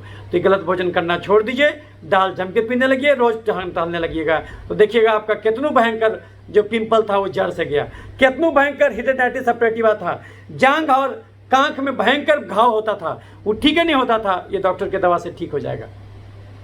तो इस बात को याद रखिएगा। तो जो है कि ये पिंपल एक सिस्टमिक डिजीज है, ये खाली चमड़ा का बीमारी नहीं है। इसलिए आपने डॉक्टर को जरूर इंसिस्ट कीजिएगा कि हमको पूरा जांच करा के बताओ, और उसको भी वही डॉक्टर को ठीक करने आना चाहिए, नहीं तो वो कभी भी जड़ से ठीक नहीं कर पाएगा आपको। तो उम्मीद करते हैं कि आपको सारा चीज़ एस्पेक्ट समझ में आ गए होंगे। आपको हम 50% डॉक्टरी सिखा दिए, आप भी किसी मरीज को ठीक करना शुरू कर दीजिएगा। किसी भी मरीज को बोलिए कि तुम छोड़ दो चीनी चावल आलू खस्सी का मांस मीठा फल दूध मैदा, दाल 3 से जाकर रोज पियो, अंकुरी चना की मूंग खाओ, सोयाबीन का बड़ी खाओ, रोज टहलो 2 घंटा, देखिएगा उसका कोई भी बीमारी करीब करीब 50% बिना दवा के ठीक कर दिए। इतना बड़ा ज्ञान भी आज आपको सीखने को मिला। कभी भी चमड़े पर टॉपिकल स्टेरॉइड क्रीम मत लगाइएगा। कभी कभी पिंपल में आप जाइएगा, दुकानदार बोलेगा बेटनोवेट लगाओ, मोमेट लगाओ, ये सब कभी भी, ये सब क्रीम स्टेरॉइड वाला क्रीम, मोमेटासोन, बीटामेथासोन, ये सब कभी मत लगाइएगा। इससे पिंपल और क्रोनिक हो जाएगा। उसको हम लोग बोलते हैं स्टेरॉइड इंड्यूस्ड एक्ने, और आगे चल के जो आपको पिक्चर दिखाए हैं स्टेरॉइड रोजेसिया भी करा देगा। तो जैसे कि वो बहुत ख़राब चीज़ हो जाएगा। इसलिए हम लोग छाही के लिए क्या बोलते हैं, आप कहीं भी जाइएगा, दुकान में जाइएगा लोकल में, तो बोलेगा कि अरे लो ना बेटनोवेट, ये हर बीमारी का ये है, बेटनोवेट एन, बेटनोवेट जीएम, ये सब कभी मत लगाइएगा, वो और आपको नुकसानदेह साबित होगा। तो इसलिए वो सब कभी नहीं लगाइएगा। लगाने के लिए टॉपिकली जैसा आपको बताए, क्लिंडामाइसिन का क्रीम जेल है, क्लेथ्रोमाइसिन का जेल है, एडाप्लिन का जेल है जो रात में लगाना है, बेंजाइल पेरोक्साइड का जेल है जो रात में लगाना है, ये सब आप लगा सकते हैं। नहीं तो टैक्रोलिमस का ऑइंटमेंट और सर्टाकोनाजोल फ्यूजिक एसिड मिला के ऑइंटमेंट आप लगा सकते हैं। रोज़ 2 घंटा टहलना शुरू कीजिए, दाल जम के पीजिए। याद रखिए, जब तक भोजन नहीं बदलिएगा दुनिया का कोई बीमारी जड़ से नहीं जाएगा। भोजन बदल दीजिएगा तो दुनिया का हर बीमारी जड़ से जाएगा। तो इसलिए, लेकिन डॉक्टर आपको ये सब नहीं बताएंगे। वो बोलेंगे कि जो है कि आपको बोलेंगे कि भोजन जो है 10% ही है, डाइट और एक्सरसाइज 10% है, और 90% दवा है। हम आपको कहते हैं डाइट और एक्सरसाइज 90% है और 10% ही दवा है। वो लोग बोलेंगे उल्टा कि दवा 90% है और डाइट एक्सरसाइज 10% है। हम उसको उल्टा बोल रहे हैं, इस बात को याद रखिएगा।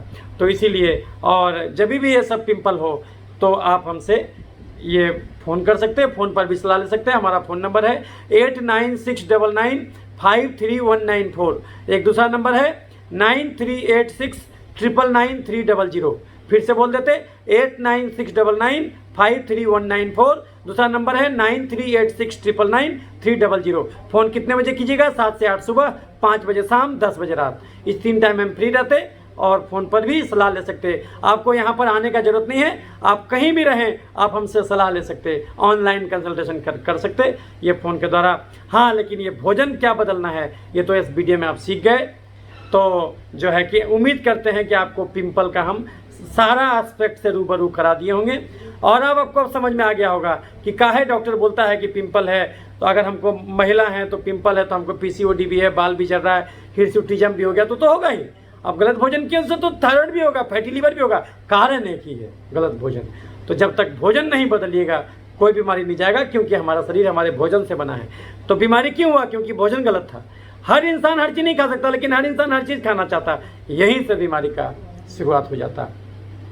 तो उम्मीद करते हैं वीडियो आपको जो है कि पिंपल के बारे में सारा चीज़ बिल्कुल क्लियर कट बता दिया होगा।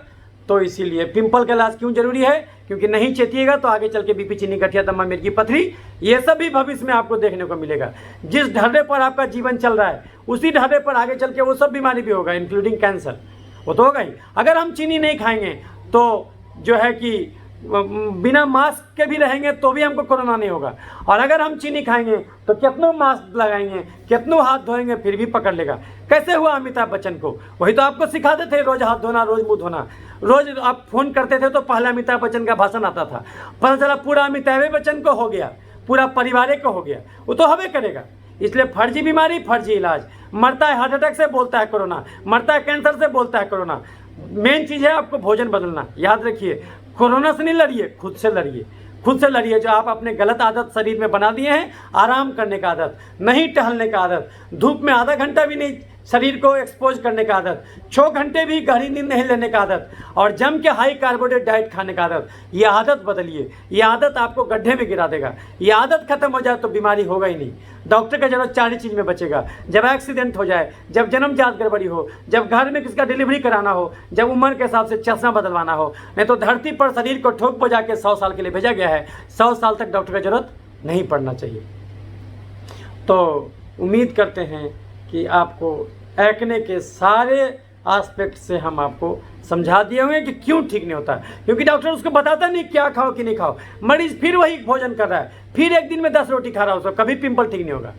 फिर नहीं टहल रहा है, उसको कभी ठीक नहीं होगा। वो दाल नहीं पी रहा है 3 कटोरा, उसका कभी ठीक नहीं होगा। फिर वही अनार का जूस पी रहा है, उसका कभी ठीक नहीं होगा। तो आगे फ्रुक्टोज है। तो इसीलिए जब तक भोजन नहीं बदलिएगा बीमारी जड़ से नहीं जाएगा। भोजन बदल दीजिएगा तो बिना दवा के भी ठीक हो जाएगा। तो इसीलिए जो है कि आपको उम्मीद करते हैं कि पिंपल का सारा एस्पेक्ट हम बता दिए होंगे। हो सकता है कि हम जल्दी बोले हैं तो आपको समझ में नहीं आया हो, तो ये वीडियो को 3 बार 4 बार 5 बार सुनिए, और जो है कि ताकि आपको कॉन्सेप्ट क्लियर हो जाए। कोई कन्फ्यूजन हो तो हमको फ़ोन कर सकते हैं, हम आपके फ़ोन का स्वागत करेंगे। फ़ोन लेकिन उसी टाइम में जो बताए हैं 7 से 8 सुबह, 5 बजे शाम, 10 बजे रात, इसी टाइम में फ़ोन कीजिएगा। हमको खाली चमड़े के बीमारी के लिए नहीं, आप हमसे बीपी, चीनी, गठिया, दमा, मिर्गी, पथरी, ये सब बीमारी भी जड़ से ठीक करा सकते हैं। याद रखिए, बीपी में नमक नहीं, चीनी बंद होगा। थायराइड में फूलगोभी नहीं, चीनी बंद होगा। खून में तेल बढ़ेगा तो घी नहीं, चीनी बंद होगा। खून में यूरिक एसिड बढ़ेगा तो दाल नहीं, चीनी बंद होगा। पथरी में पालक के साग, टमाटर नहीं, चीनी बंद होगा। आप बोलेगा सर हम कहाँ चीनी खाते, पता चला आप समोसा खा रहे हैं, पता चला आप चाउमीन खा रहे हैं, पता चला आप मकई का भुंजा खा रहे हैं, पता चला आप नोर कंपनी का सूप पी रहे हो, मकई का कॉर्न स्टार्च होता। आप कोई भी चीनी खाइए, बात बराबर। ग्लूकोज, सुक्रोज, पता चला आप आधा किलो रोज दूध पीते हैं, वो तो आगे में चीनी है। 100 ग्राम दूध में 65 ग्राम चीनी है, लैक्टोज नामक चीनी। आप कोई भी चीनी खाए, बात बराबर। चीनी भगवान बनाए क्यों? चलने के लिए। डीजल भगवान बनाए क्यों? गाड़ी चलाने के लिए। जब गाड़ी नहीं चलाने डीजल क्यों भर रहे हैं? फिर तो आग लगा देगा। इसीलिए जो है कि भोजन बदल दीजिए तो बीमारी जड़ से जाएगा। भोजन नहीं बदलिएगा कभी नहीं जाएगा। तो इसीलिए वो जो आप उसके जंजाल में मत फंसिएगा कि लेजर करा लें, केमिकल पीलिंग करा लें, ये सब आपको बहुत ठगने के लिए लोग बोलेगा। इस सब के चक्कर में नहीं फंसिएगा, और इसके बगैर भी आपका बिल्कुल ठीक हो जाएगा। तो जो है कि हाँ, अस्कार एक बार हो जाएगा तो पूरी तरह से नहीं जाता, कम हो जाता है, ख़त्म नहीं होता पूरी तरह से। तो इसीलिए जो है कि ये पिंपल का इलाज क्यों जरूरी है कि आगे चल के अस्कार ना हो जाए और सब बीमारी ना हो जाए। उम्मीद करते हैं कि हम आपको हर एस्पेक्ट से समझा पाए होंगे। अगर ये वीडियो अच्छा लगे तो इसको लाइक और शेयर कर दीजिएगा, ताकि और भूले भटके मानवता को भी सही ज्ञान बांटा जा सके। लोगों को नहीं पता कि बीमारी क्यों होता, वो गड्ढे में गिरते गलत भोजन करके। तो भोजन सुधार करके आप हर बीमारी ठीक कर सकते हैं। तो उम्मीद करते हैं कि हम आपको समझा पाए होंगे। अच्छा लगे तो लाइक और शेयर कीजिएगा, हमारा चैनल सब्सक्राइब कर लीजिएगा, ताकि हम हर बीमारी पर वीडियो बनाएंगे ताकि वो आपको तक पहुँचे। अब हर बीमारी पर वीडियो बनाएंगे ताकि आप चेत जाएं बीमारी होता क्यों, और अपना डॉक्टर खुद बन जाएं। हमारा लक्ष्य क्या है जीवन में कि हम मरीज को इतना जागरूक बना देना चाहते हैं कि वो बीमारी नहीं पड़े, उसको हमारा जरूरत ही नहीं पड़े। तो हमारी बातों को बड़े धैर्यपूर्वक आपने सुना, इसके लिए मैं आपका अनुग्रहित हूँ। आपके अंदर मौजूद परमात्मा को मैं प्रणाम करता हूँ। उम्मीद करते हैं कि आप गलत भोजन छोड़ दीजिएगा। मेहनत का फल मीठा होता, यानी बिना मेहनत के कोई भी कार्बोहाइड्रेट गड्ढे में गिरा देगा। दाल रोटी खाओ, प्रभु के गुण गाओ। मेहनत नहीं करना, बुद्धिजीवी का जीवन जीना, तो दाल रोटी खा के रहो। और किसी का दाल रोटी कोई नहीं छीन सकता। दाल रोटी किसी बीमारी में बंद नहीं होता। लेकिन दाल रोटी बोला गया, रोटी दाल नहीं। 70% भोजन दाल और 30% भोजन ही रोटी से आएगा। यूरिक एसिड भी बढ़ा हुआ है तो भी दाल जम के पीना है, लेकिन ओवरऑल कैलोरी को 2300 कैलोरी से ज़्यादा नहीं क्रॉस करना है। इस बात को याद रखिएगा। तो ये सब बात है जो कि अगर कोई बच्चा आपका चिप्स कुरकुरे खाता है तो उसको बोलिए कि तुम आलू का चिप्स, मकई का चिप्स मत खाओ, चना और बादाम का चिप्स बोलिए, नट क्रैकर और जो है कि आपका चना जोर गरम के रूप में आता है वो खाइए। बच्चा बोलेगा कोल्ड ड्रिंक दो, तो कोक जीरो कभी कभी दे सकते हैं, हालांकि वो शुगर फ्री कोल्ड ड्रिंक है, लेकिन फिर भी वो सब मत दीजिए। बच्चा बोलेगा हमको लस्सी पिलाओ, तो अमूल का छाछ दे दीजिएगा, बिना चीनी वाला छाछ जो है वो सब दे सकते हैं। शुगर फ्री मिठाई मिलता है, काजू बर्फी, वो सब खा सकते हैं, लेकिन ये सभी लिमिटेड खाइए। लेकिन जो भी खाइए जाग के खाइए। एक रसगुल्ला खाना बुरा नहीं है, लेकिन एक रसगुल्ला के बदले आपको 2000 कदम चलना भी होगा। अगर आप चल के खाते हैं तो बीमारी नहीं करेगा, लेकिन याद रखिएगा 1.5 घंटा तो रोज चलना है दाल रोटी के बदले। लेकिन अगर आप अलग से समोसा भी खाए तो 1.5 घंटा प्लस उस समोसा के बदले 3000 कदम और जुटेगा। जाहिर सी बात है उतना तो नहीं चल पाइएगा, समय कहाँ है। तो अगर बिना चले खाइएगा तो बीमारी देगा। Energy can not be destroyed, energy can be modified. 1 घंटा भाषण दिए तो कैलोरी कितना खर्च हुआ? केवल 50। इतना छोटा मात्र एक चिनिया केला 60 कैलोरी देगा। सोचिए कैलोरी खर्च करना कितना मुश्किल है। 1 किलोमीटर चलिएगा तो केवल 50 कैलोरी खर्च होगा, और एक समोसा 160 कैलोरी देगा। 10 रुपये के आलू का चिप्स का एक पैकेट 160 कैलोरी देगा। घुसाइएगा तो निकालेगा कौन? खाली अधिकार लीजिएगा, कर्तव्य कौन निभाएगा? तो ये सब बात आपको समझाए, तो उम्मीद करते हैं कि ये सब बात आपके अंदर घुसा होगा, तो ताकि आप गलत भोजन करना छोड़ दें और आपको डॉक्टर की जरूरत पढ़े ही नहीं। आप हमसे खाली पिंपल के लिए नहीं, बीपी, चीनी, गठिया, दमा, मिर्गी, पथरी, हर बीमारी हमसे ठीक करा सकते हैं। वो ये हमारा फ़ोन नंबर यूज़ कर सकते हैं। तो इसी के साथ मैं आपसे विदा लेता हूँ। धन्यवाद। स्वस्थ रहें, सुखी रहें। नमस्कार।